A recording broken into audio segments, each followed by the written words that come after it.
Alhamdulillah, Allahumma sholli wa sallim wa barik ala nabiyyina Muhammad wa ala alihi wa sahbihi ajma'in. Bapak Ibu yang dirahmati Allah Subhanahu wa taala.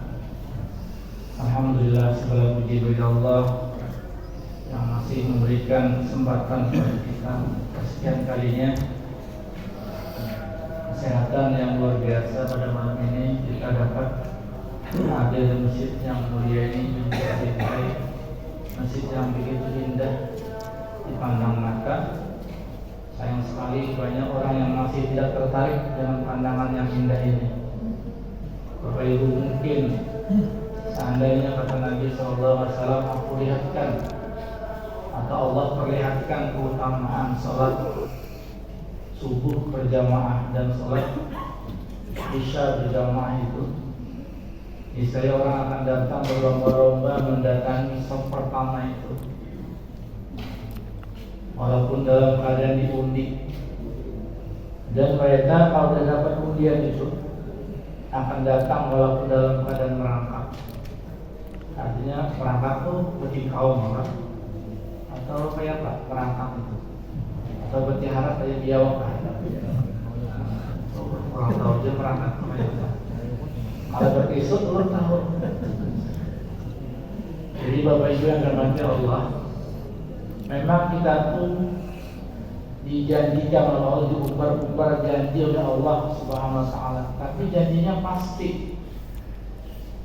Nah, jadinya online itu pinjam 100.000 bayar 110. Salahnya kan bayar 200.000 bayarnya. Nah, itu janji umbar juga, tapi tidak pasti janjinya. Kalau Allah berjanji pasti itu. Nah, Bapak Ibu dirahmati Allah Subhanahu wa taala, pada malam ini kita akan mengambil tema suatu amalan yang kecil tapi dilaksanakan secara terus-menerus. Artinya amalan ini kecil tapi dilaksanakan dia terus-terusan sampai dia dipanggil Allah Subhanahu wa taala.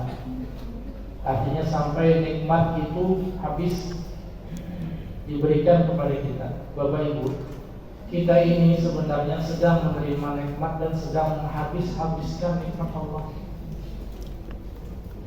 Karena surah Al-Maidah ayat 3 itu, Al-yawma akmaltu lakum dinakum wa atmamtu 'alaikum nikmati wa raditu kumullahu Islam Madinah. Artinya kata Allah, hari ini aku cukupkan agamamu itu bagimu, dan aku cukupkan nikmat itu untukmu, dan aku ridho sebagai Islam itu menjadi agamamu. Artinya apa?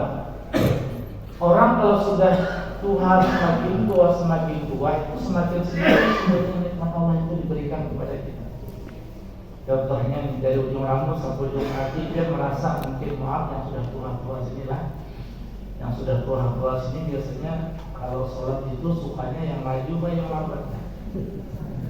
Yang maju lah, tapi yang sadar dari Tuhan. Tapi akhirnya abang masih dianya 60-an sampai paling 40 atau 45. Biasanya orang-orang yang tua itu suka apa namanya? Sholatnya, sholat tarawih itu suka yang kapan? Karena cepat tutup. Karena berdiri dan tilawah sedikit. Nah, sudah ketahuan itu nikmatnya sudah dikurangi. Dulu aku masih muda, 21 atau 23 dilawannya. Ini 11 saja juga sudah dari Tuhan menggantar, apalagi ayatnya panjang-panjang. Untung tadi lambat, cepat-cepat ayatnya pendek-pendek. Ya kalau panjang-panjang bisa bentukan di belakang. Jadi ada depan yang batok pendapat itu sebenarnya gitu. Lalu Anda sudah baca ayatnya masih sudah jadi batok, berarti sudah bentukan dia. Bapak Ibu namanya apa? Kadang kalau sudah tua itu rambutnya sudah berubah. Ada yang botak, maaf botak dulu. Berarti ini sudah tua lah. Daunnya masih aman lagi 30-an ya. Tapi nikmat itu semakin dikurangi. Ada yang rambutnya botak, ada yang ubanan, ada yang tangannya mohon maaf ya sebelah atau 3 beberapa kaki, ada yang jarinya kurang. Itu kita merasa Berarti nikmat Allah tuh makin lama makin berkurang. Berarti kalau makin berkurang berarti hendak habis. Nah, kalau sudah hendak habis nikmat berarti kita tuh parah mati jadi ibu. Ibu mati dulu. Kalau bapak-bapaknya suka banget dia mati dulu. Tapi dia jangan mewariskan amas pula, karena diujuk dengan binanu. Ada kayak itu kamu. Bapaknya setia hidup semati, tapi dia mati dulu, sini udah mau mati dulu. Nah, bapak itu nama Allah. Artinya makin hari nikmat kita makin berkurang. Nah, mungkin yang menyertai ada suatu amal yang kecil yang menyertai kenikmatan kita sudah mulai habis, sudah mulai berkurang. Di zaman Nabi Sallallahu Alaihi Wasallam ada sebuah riwayat diriwayatkan oleh Imam Ahmad. Ada seorang Arab Badui. Arab Badui ini Pak, dia tidak pernah bertemu dengan Nabi. Dia ini punya kekurangan, bukan kekurangan duit, ada. Artinya itu kayak ada kekurangan mental lah sedikit, kemudian ada kekurangan tenaga untuk menemui Nabi Sallallahu Alaihi Wasallam. Dia di rumahnya itu jauh dengan Madinah. Jadi suatu ketika Arab Badui ini, kalau orang kampung lah, ada ilmu, bilang tuh ilmu itu hanya ada dengaran aja. Artinya anak ke pengajian dan kalau 4 orang pulakan ke pengajian rame, pulakan bawa mobil taksi kuning, jurut berseragam, pulang hitam berataan. Makanya orang kematian mulai. Wah ini muslim lah, ibu mohon maaf lah pula. Berseragam pirang-pirang belum orang kematian. Tanya mana ziarah ke kubur ya? Kubur jurai salahnya hitam-hitam makanya ziarah ke kubur. Nah, Bapak Ibu rahmati Allah. Jadi Arab Badui ini berangkat dari kampungnya yang jauh terpencil di pelosok kota Madinah. Artinya di pinggiran kota Banjarmasin ini kurang lebih di mana ya perbatasan Kabupaten Banjar atau Selat ya. Lawan Kabupaten Banjar dan Banjarmasin ini ujung. Pulang ke Mekah, dia mau umrah. Nah, ketika sampai di Mekah, dia mengelilingi Ka'bah, namanya tawaf ya. Sambil mengelilingi Ka'bah itu, dia tidak bisa membaca bacaan mengelilingi Ka'bah itu, bacaan tawaf itu. Apa yang dia baca? Dia baca ya Karim, ya Karim, ya Karim. Itu aja dia baca. Dia pernah mendengar bacaan itulah bacaan Asmaul Husna yang pernah diajarkan Nabi Sallallahu Alaihi Wasallam. Apabila kamu ingin berdoa berzikir, bacalah ya Karim, ya Karim. Artinya apa? Bacaan zikir ya Karim itu artinya ya Allah yang Maha Mulia. Dan dia hanya mendengar itu. Ada mendengar lain, maka itu yang diamalkan. Apa yang disampaikan Nabi itu yang diamalkan. Ketika dia melalui Ka'bah, bacanya ya Karim, bacanya apa? Pada putaran ke-6 sampai ke-7 itu ada seorang laki-laki mengikuti dia. Dia ini selalu memisahkan diri dengan kabilahnya, dengan rombongannya itu. Artinya dia kadang mau bergabung dengan kawanan jamaahnya. Mobil umrah ini kan banyak terapal, nah ada maunya bergabung. Karena merasa ada kekurangan pada dirinya. Kadang bisa baca apa ya? Ya Karim, terus sampai melihat lalu ada seorang laki-laki mendekati dia. Ingin menjauh dari laki-laki ini, kemudian dia baca lagi ya Karim. Laki-laki ini mendekati lagi. Pas pada terakhir dia mengelilingi Ka'bah awal itu, lalu dia dekati laki-laki ini, mendekati laki-laki ini, lalu tidak mau menghindar. Dilihat hatinya, siapa ini? Luas benar, ganteng, mana tinggi, panjang, besar, anggun, banyak itu, ganteng, jadi libur ganteng, besarnya ganteng. Hari ini rasa orang Jepang. Lalu dia katanya, lalu dia bertanya, siapa engkau? Engkau mengikuti aku kenapa? Nanti kalau engkau mengikuti aku terus, aku laporkan kepada kekasihku.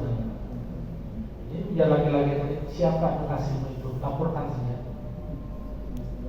Kekasih itu adalah Muhammad Rasulullah. Lalu laki-laki tadi bertanya, kamu pernah nggak melihat Rasulullah itu? Muhammad itu pernah nggak melihat wajahnya seperti apa? Wajahnya seperti apa, badannya seperti apa, tinggi besarnya seperti apa? paras mukanya kayak apa? Tidak pernah. Tapi kenapa engkau mencintai dia? Padahal engkau tidak pernah melihat. Nah ini gue ngaranya ngerintangan seorang gue. Melihat tidak pernah, hanya melihat foto aja misalnya di YouTube melihat kerintangan hari-hari nyambut karanya. Ini ya nih kerintangannya. Lalu laki-laki tadi simpulan Arab Badui tadi, saya walaupun tidak pernah melihat kekasihku Muhammad SAW itu, tapi aku mencintainya dan aku mengamalkan apa yang diajarkan, walaupun hanya sedikit yang diajarkan, walaupun hanya sedikit yang aku terima. Maka Arab Badui itu ceramah sok rapat dia habis ya dia terus salah. Jadi walaupun dia tidak pernah melihat, aku tidak pernah melihat, tapi aku mencintai. Engkau jangan dekati aku katanya. Aku laporkan Nabi kepada kasih. Lalu Nabi pun tersenyum. Ternyata yang mengikuti tadi adalah Nabi Muhammad SAW. Lalu Rasul bertanya kepada ini, tahukah engkau wahai saudaraku, yang engkau cintai itu, yang engkau damba-dambakan itu sekarang ada di sampingmu, ada di depanmu ini. Dan seketika itu juga, maka orang itu langsung memeluk Nabi SAW. Dan ketika itulah malaikat Jibril turun mengabarkan pada Nabi Muhammad SAW, ya Rasulullah, orang ini adalah yang akan nanti berdampingan dengan kamu dalam surga. Nah, kenapa berdampingan dalam surga? Maka Jibril kemudian mengabarkan kepada Nabi bahwa dia membaca ya Karim di dalam tawafnya tadi. Ada ini tidak bisa baca yang lain. Ya Karim. Kemudian Rasul tersenyum kepada orang ini dan orang ini pun disampaikan, wahai Arab Badui, kamu nanti akan dihisab oleh Allah Subhanahu wa taala. Ajubnya nih, nah dihisab itu kan bukan dihisab yang disedot ke airnya, artinya itu dihitung nanti amal ibadahnya. Kalau kamu nanti banyak dosa, kamu dihisab masuk neraka. Maka karena dihisab pasti Pak. Maka ketika itu Arab Badui ini mengatakan, ya Rasulullah, kalau Allah menghisab aku, menghisablah lain menghisab lain. Kalau Allah menghisab aku juga akan menghisab dia. Nabi tertawa Nabi, bagaimana engkau menghisab Allah? Allah itu yang menghisab, artinya Allah itu yang menghitung kamu Nabi. Kata Arab Badui itu, Allah itu Maha Pengampun. Masa dia menghisab orang yang meminta ampun kepadanya? Artinya orang yang sudah beristighfar, bertobat kepadanya, kemudian Allah tidak mengampuni, masa Allah seperti itu? Tidak mungkin katanya. Allah itu pasti mengampuni segala dosa-dosa orang yang mau minta ampun kepadanya, karena Allah itu Maha Pengampun. Nah ini berarti kita disuruh beristighfar banyak-banyak, minta ampun. Kemudian ketika itu Rasul pun mendengar perkataan Arab Badui ini yang mohon maaf yang dianggap ada tapi pintar oleh kabilah-kabilah yang lain. Rasul menangis. Rasul meneteskan air mata dan memeluk si Badui ini, Arab Badui ini. Kemudian pada saat itu Jibril pun mengabarkan lagi kepada Nabi, ya Rasul, engkau jangan menangis. Tangisanmu itu menggetarkan arasy dan melemahkan semangat para malaikat yang mengangkat arasy Allah itu. Coba bayangkan, tangisan Nabi itu mampu menggetarkan arasy Allah. Mau tangisan pian Pak, menggetarkan apa Pak? Paling namanya ikan ganda itulah getar. Ya Allah. Pada saat itu juga Rasul menghentikan tangisnya dan Jibril pun menyampaikan kembali kepada Allah SWT.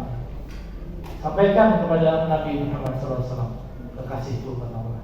Sampaikan bahwa Arab Badui ini nanti akan berdampingan hidup dengan engkau di dalam surga. Sejak itulah Arab Badui ini hidupnya menjadi gembira dan dia mengamalkan ya hari sepanjang hidupnya dengan keyakinan yang dia baca itu Allah itu Maha Mulia, Allah itu Maha Pengampun yang dapat mengampuni segala dosa-dosanya bagi mereka yang mau minta ampun. Nah Bapak Ibu yang Allah, dari cerita ini yang bisa mengambil sendiri kesimpulan Kalau lo ngambilkan kesimpulan lama panjangan, kita jadi 9 paling lawas latihan tarawih. Nah, mudah-mudahan cerita yang singkat ini bermanfaat bagi kita semua. Jika ada amalan sampean semuanya yang rutinitas biar lakukan, yang ringan saja. Misal tiap setiap minggu berinfak kepada anak yatim atau ke panti asuhan, atau setiap minggu mohon maaf membagikan makanan, misalnya kan ada infak juga itu biasanya.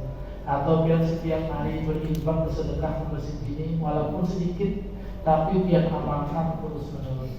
Atau setiap hari biar sholat berjamaah terus di masjid ini, yang biar amalkan terus menerus. Itu adalah suatu amalan yang menjadi kebaikan untuk mengurangi nikmat-nikmat Allah itu. Diisilah kenikmatan Allah itu dengan kebaikan yang dilakukan secara terus menerus. Mudah-mudahan dengan amal yang sedikit itu, walaupun sedikit tapi sangat berarti bagi Allah SWT. Artinya apa? Bukan Allah itu tidak membutuhkan kita, tidak. Itu sangat berarti bagi Allah. Artinya Allah sangat memperhatikan amalan-amalan kita yang sedikit yang kita lakukan secara terus menerus. Salah hilaf mohon maaf jika ulun selama ini kepanjangan bacaan sholatnya, beberapa mohon maaf yang sakit itu, yang sakit terluka. Mudah-mudahan kita dipanjangkan umur oleh Allah. Tahun depan kita bisa bertemu lagi, mengucapkan selamat Idul Fitri. Mohon maaf lahir batin, karena walaupun beberapa hari lagi, yang hari ini lah kain aja. Artinya masih lawas lagi Idul Fitrinya. Mudah Allah mengampuni segala dosa-dosa kita. Amin ya Allah ya Rabbal alamin. Mudah Allah menerima setelah amal ibadah kita selama bulan Ramadan ini. Mudah-mudahan Allah memberikan kekuatan bagi kita semuanya. Amin ya Rabbal alamin. Subhanallahumma wa bihamdika asyhadu an la ilaha illa anta astaghfiruka wa atubu ilaik. Wassalamualaikum warahmatullahi wabarakatuh.